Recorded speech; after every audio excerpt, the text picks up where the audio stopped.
یہ کہانی ایک چھوٹے سے قصبے کی ہے جہاں ایک لڑکا احمد اور ایک لڑکی سائرہ رہتے تھے۔ احمد ایک سادہ مہدی اور خواب دیکھنے والا لڑکا تھا، جبکہ سائرہ ایک خوش مزاج خوبصورت اور دلکش شخصیت کی مالک تھی۔ دونوں ایک ہی کالج میں پڑھتے تھے، لیکن ان کی زندگی کے راستے کبھی آپس میں نہیں ملے تھے۔ ایک دن کالج کے سالہ میلے میں دونوں کی ملاقات ہوئی۔ احمد ایک کتابوں کے اسٹال پر کھڑا تھا، جبکہ سائرہ اپنے دوستوں کے ساتھ اسٹال کے سامنے سے گزری۔ جیسے سائرہ کی نظر احمد پر پڑی، اسے کچھ عجیب سا محسوس ہوا۔ احمد کی آنکھوں میں معصومیت اور باتوں میں شرافت تھی جو سائرہ کو اپنی طرف کھینچ رہی تھی۔ وہ ایک دوسرے کی طرف دیکھتے رہے مگر کچھ کہہ نہ سکے۔ کچھ دن بعد سائرہ نے احمد کو کالج کے کینٹین میں دیکھا، ہچکچاہٹ کے باوجود وہ اس کے قریب آئی اور ایک معمولی بات سے گفتگو کا آغاز کی۔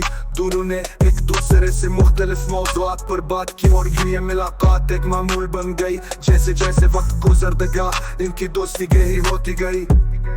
احمد کو جلدی ہی احساس ہوا کہ وہ سائرہ سے محبت کرنے لگا، لیکن وہ نہیں جانتا تھا کہ کیا سائرہ بھی اس کے لیے وہی جذبات رکھتی ہے۔ دل میں بھی احمد کے لیے محبت کے جذبات تھے، مگر وہ اپنی محبت کا اظہار کرنے سے ڈرتی تھی۔ دونوں ایک دوسرے کو چاہنے لگے تھے لیکن خاموشی سے۔ ایک دن احمد نے ہمت کی اور سائرہ سے اپنی محبت کا اظہار کی۔ سائرہ نے پہلے تو خاموشی اختیار کی، لیکن پھر وہ مسکرائی اور کہا، میں بھی تم سے محبت کرتی ہوں، لیکن میں ڈرتی تھی کہ کہیں ہم اپنی دوستی کھو نہ دیں۔ یہ سن کر احمد کی خوشی قیمتی نہ رہی۔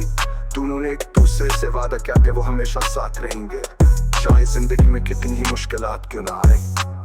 یوں ان کی محبت کی کہانی کا آغاز ہوا۔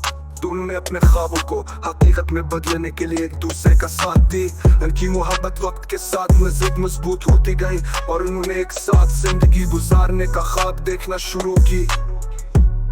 یہ کہانی صرف محبت کی نہیں تھی، بلکہ اعتماد، دوستی اور ایک دوسرے کے ساتھ کھڑے رہنے کی بھی تھی۔